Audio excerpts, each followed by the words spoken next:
नमस्कार साथियों, SSC lab पर एक बार फिर से सभी का बहुत बहुत स्वागत। RRB NTPC graduate level CBT 1 का जो रिजल्ट है वो आउट हो चुका है। ऑफिशियल जो स्कोर कार्ड है वो भी आ गए। साथ ही साथ में जो सीबीटी 2 की एग्जाम डेट है वो भी आप लोगों की आउट हो चुकी है। आप लोगों की 13 अक्टूबर को ही एक दिन में जो है सीबीटी 2 की परीक्षा ये कंडक्ट कराई जाएगी। यानी कि अंतिम के आप लोगों के पास रह गए हैं 20 दिन। अब इस मात्र 20 दिनों में आपको इस तरीके से अपनी तैयारी करनी है कि जो सिलेक्शन है वो आप अपना सुनिश्चित करा पाओ। ठीक है, तो भाई अगर आप उस भ्रम में थे कि एग्जाम डेट एक बार आ जाएगी, उसके बाद लगभग 1.5 महीना 2 महीने का समय मिलेगा सीबीटी 2 के लिए, तो ठीक है, और इसी को ध्यान में रखते हुए अपना जो पढ़ाई से आपने नाता था वो दूर दूर तक अगर छोड़ रखा था तो ये भ्रम आपका मिट गया है अब। ठीक है, अब ये जो 20 दिन रह गए इसमें क्या बेस्ट पॉसिबल चीज हो सकती है ना, स्टेप बाय स्टेप मैं आप लोग को यहाँ पे बताऊंगा। और इसमें अपने थोड़े से पर्सनल एक्सपीरियंस भी हम शेयर करेंगे, क्योंकि हम 2 बार सीजीएल क्वालिफाइड है, तो सीजीएल मेंस के टाइम पे हमने क्या रणनीति आखिरी में अपनाई थी ये भी आपको जो है इसमें बताएंगे थोड़ा सा रिलेट करके। ठीक है, चलिए, तो कैसे भाई यहाँ पे अपने मार्क्स जो है वो मैक्सिमम बूस्ट कर सकते हो आप लोग। मैथ में देखो मैं आपको पूरी रणनीति बताऊंगा क्योंकि हम गणित के ही अध्यापक है, लेकिन ये सेम चीज आप रीजनिंग में भी अप्लाई कर सकते हो। देखिए, सबसे पहले तो मैंने पहले ही बताया कि जो आप लोग का एग्जाम है वो केवल एक दिन में जो है पूरी सीबीटी 2 की परीक्षा कंडक्ट कराई जाएगी। 13 अक्टूबर यानी कि मंडे को आपका एग्जाम है। आज 22 तारीख ऑलरेडी हो गई है, तो एग्जैक्टली लगभग 20 दिन का आपके पास समय है। ठीक है, अच्छा, एक बार हम लोग इससे पहले कि सीबीटी 2 की बात करें, एनटीपीसी सीबीटी 1 में देखते हैं जो ग्रेजुएट लेवल आपका हुआ था उसमें मैथ्स कैसी मतलब देखने को मिली थी हमको, है ना, क्योंकि लगभग जो सेम पैटर्न है वो आप लोग का सीबीटी 2 में भी फॉलो होगा। ठीक है, और ये चीज़ आपको मालूम है, ऐसा नहीं कि सीबीटी 2 में कुछ बहुत अलग चीज़ें आपकी आ जाएंगी, वही सिलेबस आपका सेम रहता है ना। कुछ क्वेश्चंस का जो लेवल है वो वहाँ पर इंक्रीज हो सकता है, तो बस यही मेजर डिफरेंस होता है। और ऐसा नहीं कि सीबीटी 2 है तो एकदम ही डिफिकल्ट आपका होता है, सीबीटी 1 ईजी होता है। ठीक है, ऐसा नहीं है। ठीक है, तो यहाँ पे हम बात करें जो आपका सीबीटी 1 हुआ था उसमें मैथ्स जो है आप लोगों की मॉडरेट लेवल की पूछी गई थी, एंड कुछ भी ऐसा नहीं था कि यार आउट ऑफ द बॉक्स आ गया हो, है ना। सारी चीजें आप लोगों के सिलेबस में से ही आई थी। जो हम लोग टाइप्स पढ़ाते हैं, आप लोग जो पढ़ के जाते हैं हमसे, वही टाइप्स आपको देखने को मिले थे। ठीक है, अरिथमेटिक में भी एंड एडवांस मैथ्स में भी, स्टैटिस्टिक्स, प्रोबेबिलिटी, ये सारी चीजें आप लोग को देखने को मिली थी जैसे कि आप लोग का सिलेबस में होता है। ठीक है, तो ये चीज बहुत अच्छी थी कि ऐसा नहीं जो अभी फेज एग्जाम में हो गया था कि आउट ऑफ द सिलेबस चीज़ें पूछी ली गई। ठीक है, तो रेलवे में ऐसा नहीं हुआ, आप लोग का जो पढ़ के गए थे चीज़ें अगर आप अच्छे से उसी में से देखने को आपको मिला होगा। ठीक है, तो मॉडरेट लेवल मैथ्स का आया था टोटल आपके, जिसमें 30 क्वेश्चन होते हैं, तो 22 से 23 आपके मॉडरेट डुएबल वाले क्वेश्चन थे, है ना, और 7 से 8 आपके कैलकुलेटिव क्वेश्चन थे। इसमें थोड़ा दिमाग लगा के आपको जो है, थोड़ा दिमाग क्या, थोड़ा सा स्पीड में आप लोग को चीज़ों को लेकर चलना था। ठीक है, तो कुछ इस तरीके के आपके 30 क्वेश्चन ऑलमोस्ट हर शिफ्ट में हम लोग ने देखे कि पूछे गए, है ना। ये 22 से 23 सवाल भी ऐसे मैं इजी वाले नहीं बोल रहा हूँ, है ना, अगर आपकी तैयारी अच्छी है तभी आप इनको जो है कर पाओगे। और ये 7 से 8 क्वेश्चन क्या है कि सेकंड रीडिंग वाले सवाल। ठीक है, कुछ क्वेश्चन कैलकुलेटिव कि अगर पहली बार में उसमें आप फंस गए तो वो काफी आपका समय वेस्ट कर सकते थे, तो बहुत ही स्मार्टली आप लोग को जो पेपर था अपना वो अटेम्प्ट करना था। ठीक है, और यही चीज आप लोगों को अभी जो टीयर 2 होना है उसमें भी, सीबीटी 2 जो होना है उसमें भी अप्लाई करनी है ना। अब एक बार सीबीटी 2 का पैटर्न जो है जरा रिवाइज कर लो।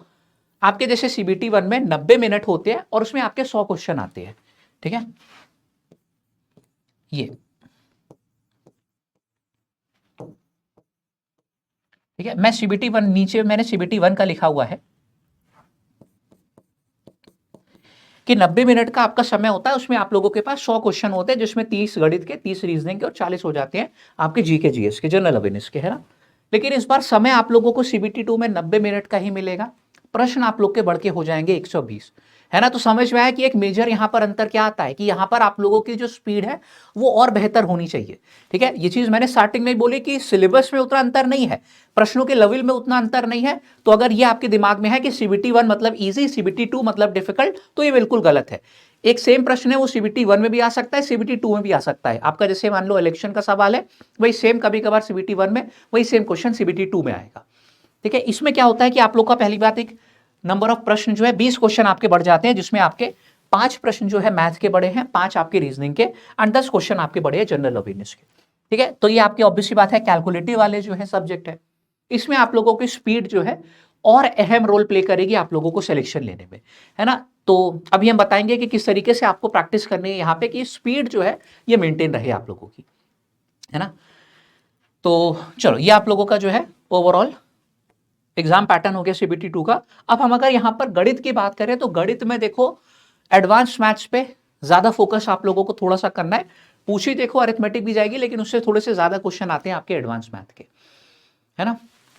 एंड एडवांस मैथ पे क्यों ज्यादा फोकस करना है, क्योंकि एडवांस मैथ आप लोगों की फॉर्मुला बेस्ड होती है, आइडेंटिटी बेस्ड होती है। इसमें अगर चीजें आपके एकदम टिप ऑफ द टंग पे नहीं है ना, कि कोई फॉर्मुला बोले तुरंत आपकी जुबान से निकले, है ना। माइंड में एकदम सारे फॉर्मुले जो है आपके रिवाइज होने चाहिए, परफेक्ट होने चाहिए, तभी आप एग्जाम में उसको कम से कम समय में कर पाओगे। अरिथमेटिक में क्या उतने ज्यादा फॉर्मुलेज नहीं होते हैं, तभी मैं कह रहा हूं कि आखिरी के दिनों में इस पर थोड़ा सा आपको ज्यादा फोकस करना है, ठीक है। अरिथमेटिक के आपके यानी कि अंकगणित के 14 से 15 प्रश्न आपके आएंगे, और ये सारी चीजें जो है पास में जितने भी एग्जाम्स हुए हैं उनको ध्यान में रखते हुए आपका डेटा जो है ये निकाला गया है, ठीक है। एडवांस मैथ्स के आपके 17 से 18 प्रश्न होंगे एंड डीआई आपका जरूर आएगा यहाँ पे 3 से 4 प्रश्न, ये फिक्स होता है, ठीक है। मैंने बताया कि अरिथमेटिक में उतने फॉर्मुलेज नहीं है, मिला जुला लोगे तो भी 10 से 15 फॉर्मुलेज आपके निकल के आएंगे। एडवांस मैथ्स में आप लोगों के, है ना, ऑलरेडी नो आपका यहाँ पे एल्जेब्रा है, ट्रिग्नोमेट्री, ज्योमेट्री हो गया, स्टैटिस्टिक्स, प्रोबेबिलिटी, ठीक है। फॉर्मुलेज अच्छे खासे यहाँ पे आपके हैं, ठीक है। क्वेश्चन का डिस्ट्रीब्यूशन आप लोग का कुछ इस तरीके से रहने वाला है, और ये अगेन मैं बता दूं कि जितने भी पास में पेपर्स हुए हैं उनको ध्यान में ही रखते हुए है, तो थोड़ा सा आपको और बेहतर आइडिया लगेगा कि क्या एक्सपेक्ट करेंगे आप एग्जाम में। प्रतिशत के आपके लगभग 2 से 3 सवाल, लाभ हानि और डिस्काउंट 2 से 3 सवाल, एवरेज के 1 से 2 प्रश्न, एज का 1 सवाल, अनुपात के 2 प्रश्न, पार्टनरशिप भी आपको 1 सवाल इसमें देखने को मिलेगा, मिश्रण के 1 से 2 प्रश्न, ब्याज के 2 सवाल, समय कार्य के, और पाइप एंड सिस्टम नल टंकी को साथ में ले ले तो 3 प्रश्न आपके इससे। इसी तरीके से यहाँ पे समय चाल दूरी 2 से 3 प्रश्न इसके, नाव और धारा का 1 सवाल आपका जो है एग्जाम में आ सकता है। एडवांस मैथ्स की बात करें, नंबर सिस्टम 2 से 3 प्रश्न आपके जरूर आएंगे यहाँ पे। HCF LCM 1 से 2 सवाल, यहाँ पे सरलीकरण थोड़ा सा ज्यादा पूछा जाता है। एंड में सिंप्लीफिकेशन की बात करूँ तो इसको सिर्फ मतलब वो बेसिक बोर्ड मास वाले क्वेश्चन मत समझिएगा, आपके सीरीज वाले प्रश्न जो हो गए वो सब सिंप्लीफिकेशन में मैंने जोड़े हुए हैं। सर्ट्स इंडिसीज वाले जो प्रश्न हो गए, घातांक करनी आपका, वो सब सरलीकरण में है, ठीक है। तो अच्छे क्वेश्चन आएंगे, टाइम टेकिंग भी वो हो सकते हैं, ऐसा नहीं कि ये फ्री के नंबर है आपके, है ना। हुआ है अभी ऐसा, मतलब एग्जाम से हुआ है कि सिंप्लीफिकेशन के सवाल ही सबसे ज्यादा टाइम टेकिंग थे। एलजेब्रा, ट्रिग्नोमेट्री 2 से 2 प्रश्न इसके। हाइट एंड डिस्टेंस ये अलग से जरूर आता है आपके सीबीटी 2 में, ठीक है। 1 से 2 प्रश्न आपके इससे हो गए। ज्योमेट्री के 2 सवाल, मेंसुरेशन के 2 प्रश्न, कोऑर्डिनेट का 1 सवाल, स्टैटिस्टिक्स के 1 से 2 प्रश्न भी आ सकते हैं, प्रोबेबिलिटी का लगभग 1 प्रश्न, और डीआई के 3 से 4 सवाल। ये कुछ आप लोग का डिस्ट्रीब्यूशन रहने वाला है, ठीक है। तो यही चीज जो आप अपने एग्जाम में एक्सपेक्ट करके जाएंगे, ठीक है। अब ये 20 दिन का जो प्लान है ये किस तरीके से मैंने आपके लिए बांटा हुआ है, चलो भाई इसको समझते हैं, ठीक है। मैथ्स में मैं बता रहा हूं यहाँ पे पूरी रणनीति, यही सेम चीज आप रीजनिंग में भी अप्लाई करोगे। देखो अगर ऐसा था कि आपने जो सीबीटी 1 के बाद जो है थोड़ी सी आपकी प्रैक्टिस छूट गई थी, है ना, आप भी रिलैक्स हो गए थे कि एग्जाम डेट आएगी उसके बाद हम जो है शुरू करेंगे, तो क्या है कि अब आप लोगों की स्पीड कम हो गई होगी। आप लोगों को शुरू के 10 दिन में अपना मैक्सिमम जो करना, तो वैसे पूरे 20 दिन में ही है, लेकिन खास तौर पे शुरू के 10 दिन में सबसे ज्यादा जो आपको काम करना है वो अपनी स्पीड वापस से रीगेन करने में करना है, ठीक है। और ये स्पीड आप लोगों की जो पहले थी वो कैसे रीगेन होगी, ज्यादा से ज्यादा प्रश्नों की प्रैक्टिस से, तभी वो आप लोगों के हाथ जो है तेजी से चलेंगे, चाहे मैथ्स की बात करो या फिर रीजनिंग में, है ना। ये चीज आप खुद रियलाइज करोगे कि अभी जब शुरू में 1-2 दिन क्वेश्चन आप करोगे तो आप लोगों के जो हाथ है वो उतनी तेज नहीं चलेंगे जितने पहले चलते थे, दिमाग भले ही तेज चल जाए, ठीक है। तो ये शुरू के 10 दिन आप लोगों को वो एक तरीके से मेमोरी होती है ना, जो चीज पहले सीखी थी वो वापस लाने में आप लोगों को लग जाएगा। तो इस 20 दिन के प्लान को मैंने 10 और 10 2 दिन में इस तरीके से बांटा है, और यही एज इट इज फॉलो करना, ठीक है। मार्क बना लो कि हाँ 10 दिन के बाद हमारी ये सारी चीजें जो है हो जानी चाहिए, 11वें दिन से जो नेक्स्ट मैं यहाँ पे प्लान लेकर आऊं वो आप लोगों को फॉलो करना है, ठीक है। पहली बात जो अब आप प्रैक्टिस करेंगे वो केवल मॉडरेट से हाई लेवल क्वेश्चन की ही प्रैक्टिस करेंगे, इजी का यहां पर अब कोई फायदा नहीं। इजी हम लोग करते हैं कंसेप्ट सॉन्ग करने के लिए, तो वो आप क्वालिफाई करके आए हो, ऑलरेडी नो कि आपका कंसेप्ट सॉन्ग है। अब मॉडरेट और हाई लेवल के प्रश्नों की ही प्रैक्टिस करनी है, एग्जाम में भले इजी आ जाए, ठीक है आपको, लेकिन अभी इजी प्रैक्टिस नहीं करनी है, ठीक है। शुरू के 10 दिन में आपको क्या करना है, अपना जो रिवीजन है वो कंप्लीट कर देना है, यानी कि इस 10 दिनों में पूरी मैथ्स आप लोगों की जो है फिनिश हो जाए।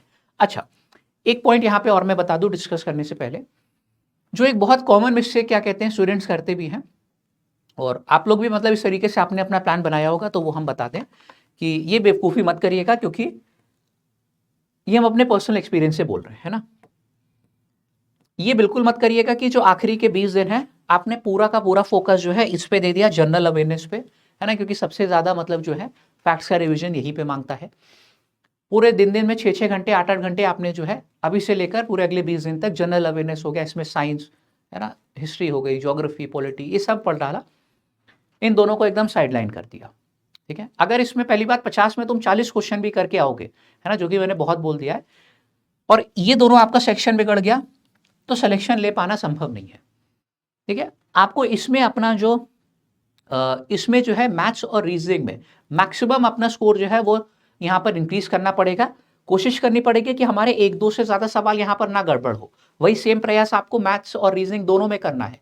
ठीक है, अगर आपने मान लो कि यहाँ पे ये 33 से 34 प्रश्न सही कर दिए, ठीक है, और जो कि बिल्कुल डुएबल है मैथ्स और रीजनिंग में, ऐसा नहीं है कि इसमें कुछ आउट ऑफ सिलेबस आएगा, आपको मालूम है क्या क्या चीजें आनी है, वही पढ़ के जानी है, तो आप लोगों का यहाँ पर काफी ज्यादा चांसेस हो जाएंगे कि आप सिलेक्शन ले पा रहे हो। ठीक है, इन 70 में यानी कि अगर आपने 66 से 68 प्रश्न सही कर दिया, और ये मान लो सेक्शन थोड़ा सा बिगड़ भी जाता है, क्योंकि ये अगेन अनप्रेडिक्टेबल है, आपको भी मालूम है। ठीक है, तो ही आप जो है यहाँ पर अपना सिलेक्शन ले पाओगे सीबीटी 2 की कट ऑफ में। तो ये आपका जो है प्लान होना चाहिए। ये खास तौर पे मैंने बताया कि ये अपने पर्सनल एक्सपीरियंस से मैं बता रहा हूं कि ये गड़बड़ी आपको नहीं करनी कि पूरे के पूरे 20 दिन इसी में रह गए, उन पे ध्यान नहीं दिया। ठीक है, पता चला एग्जाम में फॉर्मूले नहीं याद आ रहे आपको, रीजनिंग में जो ट्रिक्स आप लगा सकते थे, है ना, जो टाइप के क्वेश्चन स्टैंडर्ड होते हैं वो आपने किए नहीं, तो आपको ज्यादा समय एग्जाम में लग गया, जिसकी वजह से पूरा पेपर गड़बड़ हो गया। ठीक है, तो तीनों को उतनी ही अहमियत देनी है, ऐसा नहीं कि इसमें पूरी अहमियत देके उसको साइडलाइन कर दिया। ठीक है, अब शुरू के 10 दिन में मैथ्स में आपको क्या करना है, अपना पूरा रिवीजन करके फिनिश कर देना है। इसमें अरिथमेटिक और एडवांस की भी चीजें करनी है। ठीक है, अरिथमेटिक में अगर आपको लग रहा है कि जैसे प्रॉफिट एंड लॉस में हमारा वो वाला टाइप बेईमान दुकानदार वाला, हमको उसका रिवीजन करना है, उसमें क्योंकि प्रश्न आते हैं तो हम अटकते हैं, तो उसका अच्छे से रिवीजन कीजिए।